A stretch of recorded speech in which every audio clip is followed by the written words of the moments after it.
Joash was 7 years old when he became king, and he reigned in Jerusalem 40 years. His mother's name was Zibiah.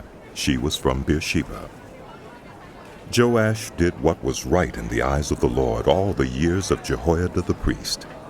Jehoiada chose 2 wives for him, and he had sons and daughters. Sometime later, Joash decided to restore the temple of the Lord. He called together the priests and Levites and said to them, "Go to the towns of Judah and collect the money due annually from all Israel to repair the temple of your God. Do it now." But the Levites did not act at once.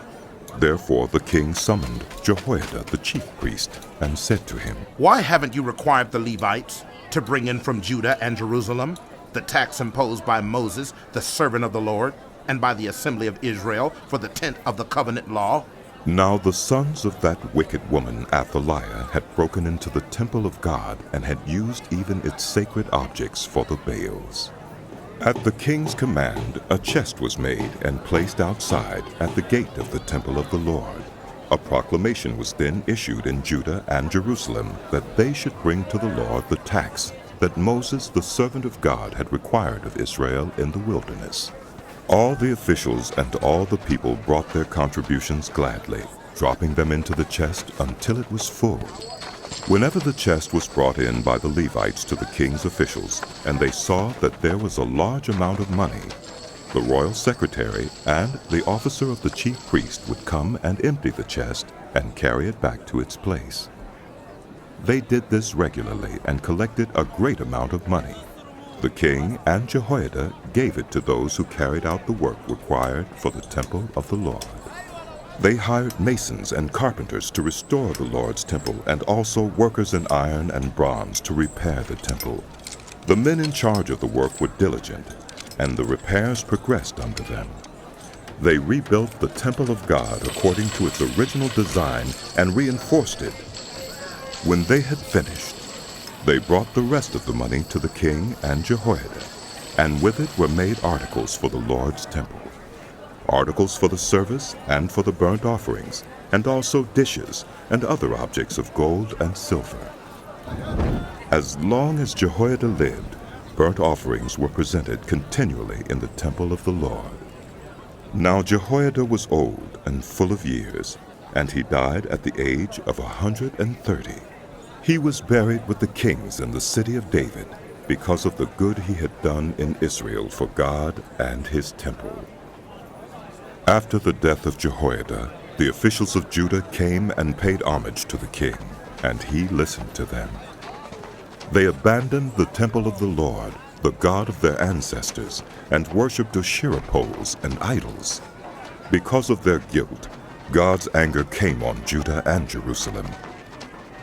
Although the Lord sent prophets to the people to bring them back to him, and though they testified against them, they would not listen.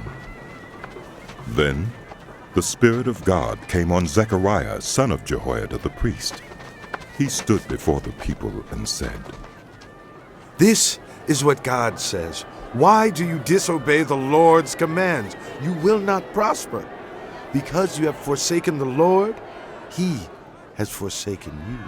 But they plotted against him, and by order of the king, they stoned him to death in the courtyard of the Lord's temple. King Joash did not remember the kindness Zechariah's father, Jehoiada, had shown him, but killed his son, who said as he lay dying, "May the Lord see this and call you to account." At the turn of the year, the army of Aram marched against Joash. It invaded Judah and Jerusalem and killed all the leaders of the people. They sent all the plunder to their king in Damascus. Although the Aramean army had come with only a few men, the Lord delivered into their hands a much larger army. Because Judah had forsaken the Lord, the God of their ancestors, judgment was executed on Joash. When the Arameans withdrew, they left Joash severely wounded. His officials conspired against him for murdering the son of Jehoiada the priest, and they killed him in his bed. So he died and was buried in the city of David, but not in the tombs of the kings. Those who conspired against him were Zabad, son of Shimeath, an Ammonite woman, and Jehozabad, son of Shimrith, a Moabite woman. The account of his sons, the many prophecies about him, and the record of the restoration of the temple of God are written in the annotations on the book of the Kings. And Amaziah, his son, succeeded him as king. Amaziah was 25 years old when he became king, and he reigned in Jerusalem 29 years. His mother's name was Jehoadan. She was from Jerusalem. He did what was right in the eyes of the Lord, but not wholeheartedly. After the kingdom was firmly in his control, he executed the officials who had murdered his father, the king. Yet he did not put their children to death, but acted in accordance with what is written in the law in the book of Moses, where the Lord commanded. Parents shall not be put to death for their children, nor children be put to death for their parents. Each of you will die for your own sin. Amaziah called the people of Judah together and assigned them according to their families to commanders of thousands and commanders of hundreds for all Judah and Benjamin. He then mustered those 20 years old or more and found that there were 300,000 men fit for military service, able to handle the spear and shield. He also hired 100,000 fighting men from Israel for 100 talents of silver. But a man of God came to him and said, Your Majesty, these troops from Israel must not march with you, for the Lord is not with Israel, not with any of the people of Ephraim. Even if you go and fight courageously in battle, God will overthrow you before the enemy, for God has the power to help or to overthrow. Amaziah asked the man of God, But what about the 100 talents I paid for these Israelite troops? The man of God replied, The Lord can give you much more than that. So Amaziah dismissed the troops who had come to him from Ephraim and sent them home. They were furious with Judah and left for home in a great rage. Amaziah then marshaled his strength and led his army to the valley of Salt, where he killed 10,000 men of Seir. The army of Judah also captured 10,000 men alive, took them to the top of a cliff, and threw them down so that all were dashed to pieces. Meanwhile, the troops that Amaziah had sent back and had not allowed to take part in the war raided towns belonging to Judah from Samaria to Beth-horon. They killed 3,000 people and carried off great quantities of plunder. When Amaziah returned from slaughtering the Edomites, he brought back the gods of the people of Seir. He set them up as his own gods, bowed down to them, and burned sacrifices to them. The anger of the Lord burned against Amaziah, and he sent a prophet to him, who said, Why do you consult this people's gods, which could not save their own people from your hand? While he was still speaking, the king said to him, Have we appointed you an advisor to the king?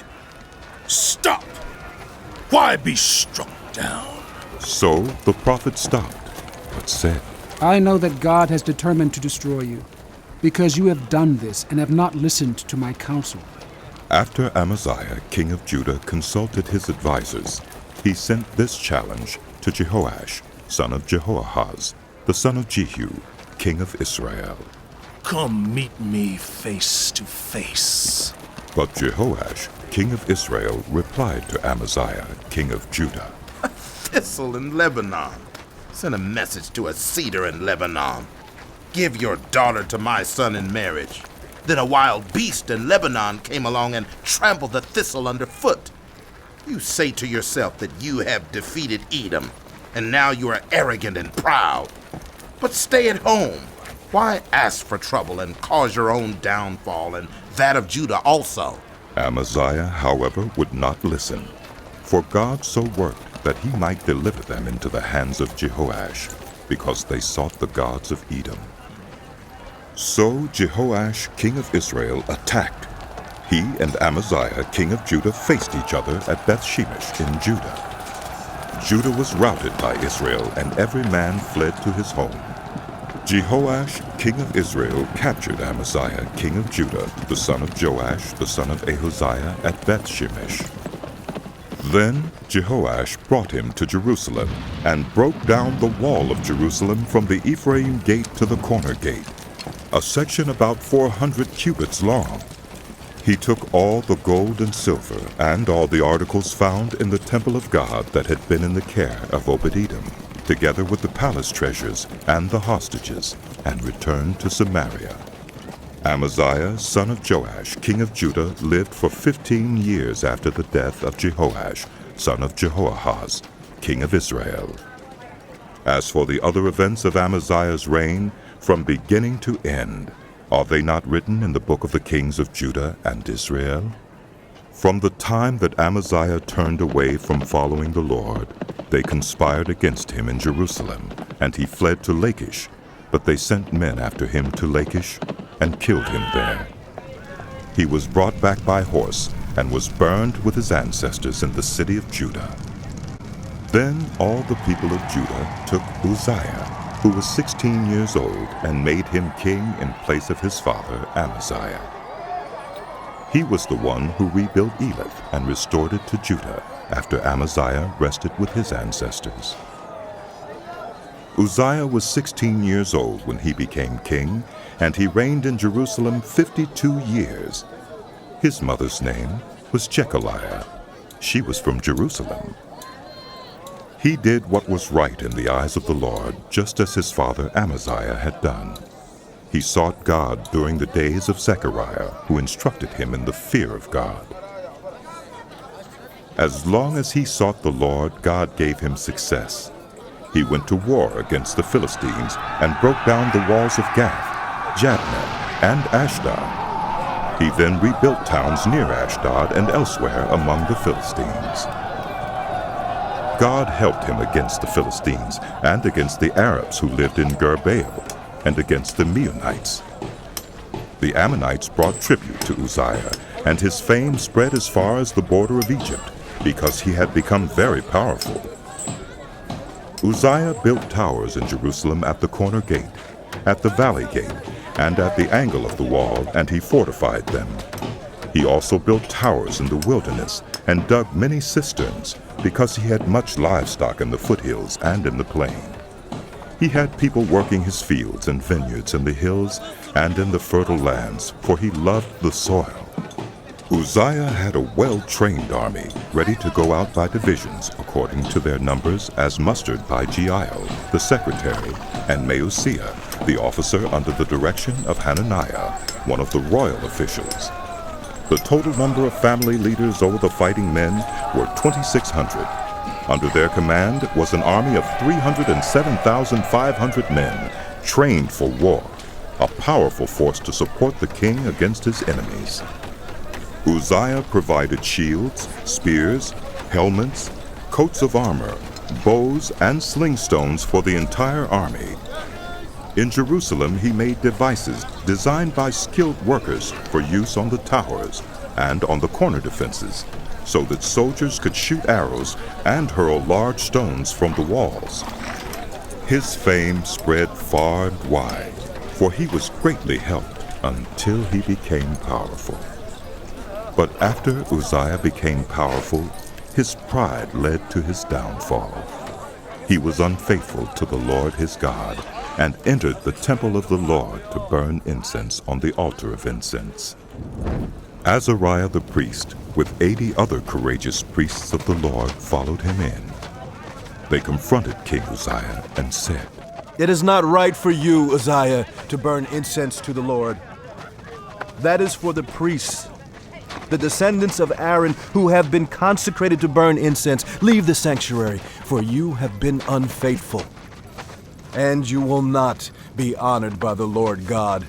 Uzziah, who had a censer in his hand ready to burn incense, became angry. While he was raging at the priests in their presence before the incense altar in the Lord's temple, leprosy broke out on his forehead. When Azariah the chief priest and all the other priests looked at him, they saw that he had leprosy on his forehead, so they hurried him out. Indeed, he himself was eager to leave, because the Lord had afflicted him. King Uzziah had leprosy until the day he died. He lived in a separate house, leprous and excluded from the temple of the Lord.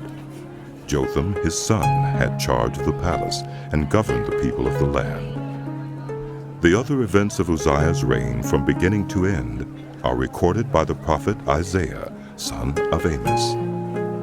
Uzziah rested with his ancestors and was buried near them in a cemetery that belonged to the kings. For people said, "He had leprosy." And Jotham, his son, succeeded him as king. Jotham was 25 years old when he became king, and he reigned in Jerusalem 16 years. His mother's name was Jerusha, daughter of Zadok.